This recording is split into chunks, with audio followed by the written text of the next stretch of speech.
नमस्कार, मैं संतोष सिंह और आज हम बात फिर छात्र आंदोलन की ही करेंगे। उस आंदोलन की जिसको लेकर सरकार ने कल देर शाम फैसला लिया था कि आंदोलन के दौरान जो भी एफआईआर दर्ज हुआ है, 59 ऐसे एफआईआर पूरे बिहार में दर्ज हुए हैं जो आंदोलन से संबंधित है। उन तमाम एफआईआरों को सरकार वापस लेने की घोषणा की थी। लगभग 350 के करीब छात्र राज्य की अलग अलग जेलों में बंद हैं, लेकिन छोड़ने की प्रक्रिया की शुरुआत सिर्फ पटना में आज कुछ लोगों को छोड़ा गया है। तेज प्रताप भी बाहर आए हैं, लेकिन सामान्य जो जिसकी गिरफ्तारी हुई है छात्र, वो अभी तक छूटे नहीं हैं। पटना से बाहर भी किसी भी जिले से छात्र के छोड़ने की खबर नहीं है।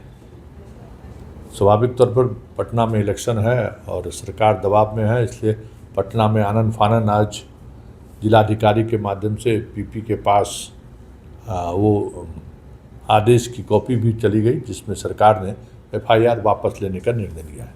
क्योंकि हर केस का मतलब आप समझ लीजिए कि सरकार मुद्दई होता है कि भाई सरकार मतलब मजबूत, वो प्रभावित ना हो किसी से, इसलिए हर केस में ये पार्टी सरकार ही रहती है, स्टेट। तो वापस ले लिया गया है। लेकिन कुछ और चीज़ें जो खबर आ रही है कि एफआईआर में भी कुछ अलग अलग तरीके की एफआईआर की चर्चा आनी शुरू हो गई है। जो लोग छात्र हैं जिन पर पहले से मुकदमा है, इस तरीके के छात्र को अब चिन्हित किया जा रहा है। हालांकि सुप्रीम कोर्ट ने भी आज सीधे तौर पर कह दिया कि 18 से नीचे वाले को तो छोड़िए ही छोड़िए जिन पर कोई आपराधिक मामला नहीं है, और 18 से ज़्यादा जिनका है, जो स्टूडेंट जेल में हैं, उन पर अब आगे की कोई कार्रवाई नहीं होनी चाहिए। वैसे अभी भी भाकपा माले के कई नेता जेल में हैं, विधायक भी उनके जेल में हैं, अभी तक उनके छूटने की खबर नहीं आई है, और बिहार के अन्य हिस्सों से भी ये खबर नहीं है। लेकिन इसका प्रभाव पड़ा है। जब सरकार छात्र आंदोलन का प्रभाव की बात करें तो मुकदमा वापसी ही नहीं है, ऐसे तमाम पुराने मामले जो इकोनॉमिक ऑफेंस में खास करके प्रश्न पत्र लीक से जुड़ा हुआ मसला जो है, उस पर त्वरित कार्रवाई का फैसला सरकार ने लिया है। आज हालांकि गिरफ्तारी की भी बात सामने आई, डॉक्टर मनीष गिरफ्तार हुए हैं। इसके अलावा नीट मामले में अभी दूसरी बार जब नीट की परीक्षा हुई थी, उसमें लखीसराय में सॉल्वर गैंग के लोग गिरफ्तार हुए थे। बायोमेट्रिक वाले के माध्यम से वो लोग प्रवेश किए थे। उस मामले में भी अब, क्योंकि उस मामले में जो सेंटर से गिरफ्तार हुए वही लोग गिरफ्तार हुए, परीक्षार्थी के तौर पे कुछ डॉक्टर गिरफ्तार हुए, लेकिन मास्टरमाइंड उसका फरार है। तो उसकी गिरफ्तारी के लिए भी अब एक SIT गठित किया गया है कि उस पर कार्रवाई हो, और उसी कार्रवाई के सिलसिले में एक फाइल का मूवमेंट मुख्यमंत्री तक पहुंच गया है, और वो है बिहार के पूर्व DGP SK सिंघल पर कार्रवाई का। क्योंकि SK सिंघल के मामले में मुख्यमंत्री स्तर पर हस्तक्षेप की वजह से थोड़ी कार्रवाई उनकी शिथिल पड़ गई थी। अब खबर आ रही है कि SK सिंघल जो पूरी तौर पर सिपाही बहाली के मामले में जो प्रश्न पत्र लीक हुआ था, उस गैंग से उनकी सीधा कनेक्शन जुड़ता हुआ दिखा था। अब देखना यह है कि सिंघल पर कार्रवाई को लेकर कब हरी झंडी मुख्यमंत्री सचिवालय से मिल जाता है। मतलब अब प्रश्न पत्र लीक मामले को लेकर जितने मामले, 7 बड़े मामले बिहार में दर्ज हैं, जिन मामलों में अब सरकार स्पीडी ट्रायल और अन्य जो इसके और बाकी जो कार्रवाई हो सकती है, संपत्ति जब्त करने की कार्रवाई, ये सारी कार्रवाई अचानक तेज हो गई है। क्योंकि कहीं न कहीं सरकार दबाव में है, और ये सरकार मान रही है कि अगर इस तरीके की कार्रवाई अगर नहीं हुई तो फिर आने वाले समय में कई एग्ज़ाम होने हैं। और अब अगर प्रश्न पत्र लीक हुआ तो फिर बिहार को जंतर मंतर बनने से कोई रोक नहीं सकता है। इतना डर तो सरकार में दिख रहा है। इसलिए जो भी इस तरीके के मामले में गिरफ्तार हैं, फरार हैं, मामले लंबित हैं, उन तमाम मामलों में तेज़ी लाई जा रही है स्पीडी ट्रायल के माध्यम से। मतलब सरकार हर फ्रंट पर काम करनी शुरू कर दी है ताकि छात्रों का गुस्सा कम हो सके।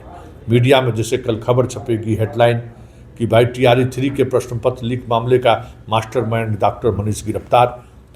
आने वाले समय में पूर्व DGP की भी गिरफ्तारी की खबर ब्रेक हो सकती है ताकि छात्रों का जो गुस्सा है, बिहार के छात्रों का, वो गुस्सा कम करे। क्योंकि रिपोर्ट ही यही जता रहा है, रिपोर्ट भी ये आ रही है कि गुस्सा सबसे ज़्यादा बिहार के छात्रों में क्यों है।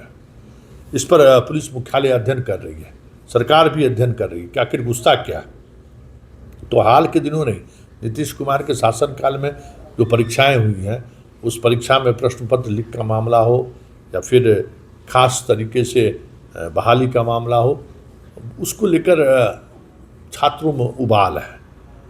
और वो उबाल अब किसी भी समय बड़े घटने को अंजाम दे सकता है। ये आशंका पुलिस को है, सरकार को भी है।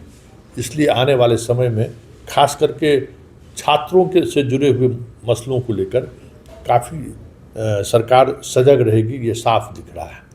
अब उस सजगता का क्या असर सामने आता है, ये देखने वाली बात होगी। लेकिन प्रश्न पत्र लीक जैसे मामले पर त्वरित सजा हो, संपत्ति जब्त हो, इसके लिए बड़े स्तर पर कार्रवाई शुरू हुई है। थोड़ा इंतज़ार हमें करना होगा, लेकिन एक बात तो तय है कि यह छात्र आंदोलन ने खास करके बिहार में जो सॉल्वर गैंग है वो थोड़ा सहम जरूर गया है। विजेंद्र गुप्ता को उसने कोर्ट में ही सरेंडर किया है। उसके कई नेटवर्क से जुड़े हुए बिहार के लोगों को पर मुंबई पुलिस की SIT टीम दबिश बना रही है। क्योंकि देश में जैसे कहीं भी प्रश्न पत्र लीक हुआ तो उसका तार बिहार से जुड़ना तय है, क्योंकि बिहार से रिश्ता रहा है इस तरीके के सॉल्वर गैंग का। वो पूरे नेटवर्क को कहीं न कहीं किसी न किसी रूप में प्रभावित करता रहा है। इसलिए बिहार पर बिहार की सरकार को सबसे ज़्यादा नज़र है। हाल के दिनों में कई परीक्षाएं होने वाली, हालांकि BPSC PT का आयोजन करते करते वो परीक्षा रद्द कर दी। अब सरकार यही सोच रही है कि जब तक फुल प्रूफ नहीं हो जाए कि प्रश्न पत्र लीक नहीं होगा, तब तक सरकार जो है परीक्षा लेने से परहेज करती दिखेगी। ये छात्र आंदोलन का आप इम्पैक्ट कर सकते हैं कि एक तरफ छात्रों को छोड़ा गया है, दूसरी तरफ पुराने तमाम ऐसे मामले जो प्रश्न पत्र लीक से जुड़े हुए मामले थे, उस मामले में अब स्पीडी ट्रायल के साथ साथ संपत्ति जब्त करने की प्रक्रिया शुरू कर दी गई है। ये एक बड़ी खबर भी है और एक छात्र आंदोलन का इम्पैक्ट भी है।